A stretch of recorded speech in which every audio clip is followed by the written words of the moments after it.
আসসালামু আলাইকুম রহমতুল্লাহ। গতকালকে আমি একটা ভিডিও দেওয়ার কথা বলছিলাম। সেটা হলো তালাক বিষয়ে। তো আমাদের এখানে যে তালাকটা অনুষ্ঠিত হয় সেটা হলো খোলা তালাক। খোলা তালাক বলতে এমন একটা তালাক যেটা উভয় পক্ষের সম্মতিতে, উভয় পক্ষের উপস্থিতিতে তালাক অনুষ্ঠিত হয়। সেটাকে আমরা খোলা তালাক বলে থাকি। আ মানে উভয় পক্ষের সম্মতিতে সমস্ত দেনা পাওনা বুঝিয়ে দেওয়া, সমস্ত লেনদেন কমপ্লিট করা, যেন ভবিষ্যতে এটা নিয়ে আর কোনো মামলা মোকদ্দমা না হয়, এটাকে আমরা খোলা তালাক বলে থাকি।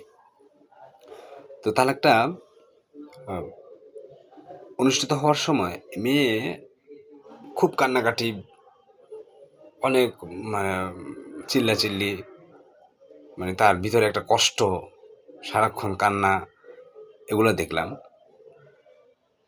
কিন্তু তালাকটা অনুষ্ঠিত হওয়ার পর ছেলেকে আমি জিজ্ঞেস করলাম, ভাই পুরাটা তালাকে আপনাকে একটু কষ্ট বা একটু আফসোস এরকম কিছুই দেখলাম না, এটার কারণটা কি? উনি বলল, ভাই আপনি জানেন না, আমার মনে হয় আমি আজকে পৃথিবীর সবচেয়ে বেশি সুখী। আমার শরীর থেকে একটা ওজন কমে গেল, একটা মানে আমি হাফ ছেড়ে বাঁচলাম, এই ধরনের কথাবার্তা। তো আমি গত 3টা বছর আমি শান্তিতে ছিলাম না। আমি বিয়ের 2-3 মাস এর পরে আমি এই আলাদা হওয়ার চিন্তা ভাবনা করলাম, কিন্তু আমার বড় ভাই আমাকে বারবার না বলার কারণে আমার বড় ভাই বলছে যে তালাকের পর্যায়ে যাওয়া যাবে না, সংসারটা যেন টিকে থাকে। আচ্ছা, বড় ভাইয়ের কথা মতো সংসারটা ধরে রাখলাম। আমি তাকে অনেক মানে চেষ্টা করছি, অনেক ভালোবাসছি, কিন্তু আমি দেখি তার কোনো চেঞ্জ নাই। সে বিয়ের পর থেকেই তার কর্তৃত্ব, মানে আমি যা বলি সেটাই করতে হবে, আমি যেটা বলি সেটাই শুনতে হবে। ফেসবুকে বিভিন্ন ভিডিও দেখে, আর বিভিন্ন ছেলে বিভিন্ন মেয়েকে অনেক কিছু দিচ্ছে, অনেক সংসারে অনেক ডায়মন্ড দিচ্ছে, বিভিন্ন জায়গায় ঘুরতে নিচ্ছে, মানে এ এত টাকার মালিক, ও এত টাকার মালিক, এগুলা সারাক্ষণ মানে আমাকে বলে। আমি আমি যেটা আনি এটাতে সে হ্যাপি না, এটাতে সে সন্তুষ্ট না। সে সারাক্ষণ তার মানে কর্তৃত্বটা দেখাতে চায়। তবুও ভাই আমি অনেক কিছু মানছি, কিন্তু সে মানার মধ্যে সে আমি আমি আর পারতেছি না। আমি না পারতে আমার এই সিদ্ধান্ত আমার ভাইকে জানালাম যে ভাই আমার দ্বারা হবে না। পরবর্তীতে এই ডিভোর্সে আসা।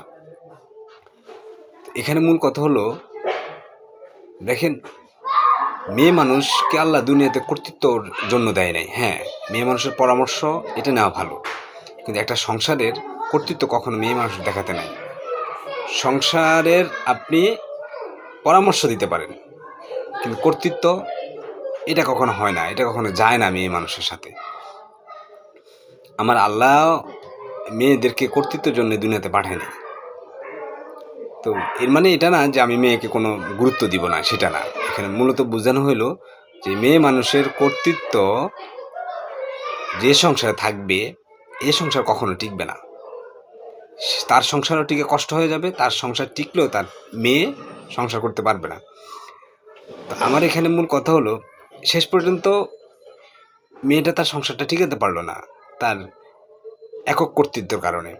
সে যদি ওদিনও বলতো যে আমি যা করছি আমি আর করবো না, হ্যাঁ তুমি যেভাবে বলো এইভাবে চলবে, আমি আসলে হয়তো বেশি বেশি করে ফেলছি, আমার দ্বারা আর এরকম হবে না, কিন্তু মেয়ের মুখে এরকম কথা বাইর হয়নি।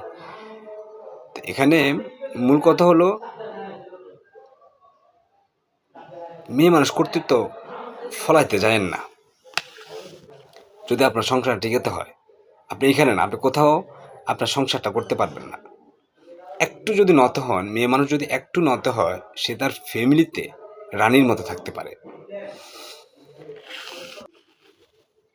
ছেলেটা তার তার দুইটা মা, বোন আর বাবা, কিন্তু ছেলেপক্ষ মেয়েটার মায়ের কোনো বাবার কোনো দোষে দেয় নাই, সম্পূর্ণ দোষ তার মা আর বোন।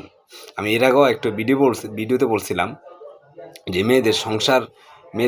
একটা মেয়েকে বিয়ে করার সময় তার মাকে ফোকাস করা উচিত, তার মা কেমন এটা দেখা উচিত, কারণ মায়ের উপর মেয়েদের সংসার অনেকটা নির্ভর করে। এখানে মূল কথা হলো আমরা সংসারে কর্তৃত্ব দেখাতে যাব না, আমরা সংসারে পরামর্শ দিব কিন্তু কর্তৃত্ব করবো না।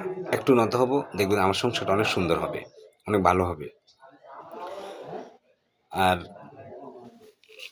আপনি এখানে না, আপনি যেখানে যান আপনি কর্তৃত্ব দেখাবেন, আপনার সংসারটা নষ্ট হবে, আপনার সংসারটা কখনো ভালো হবে না। আমরা চাই মেয়ে মানুষ একটু কম বোঝার চেষ্টা করবেন যদি আপনার সংসারটা টিকাতে হয়। আর আপনি যদি বলেন যে আমি কম কিসের, আমি মেয়ে হয়ে কি আমি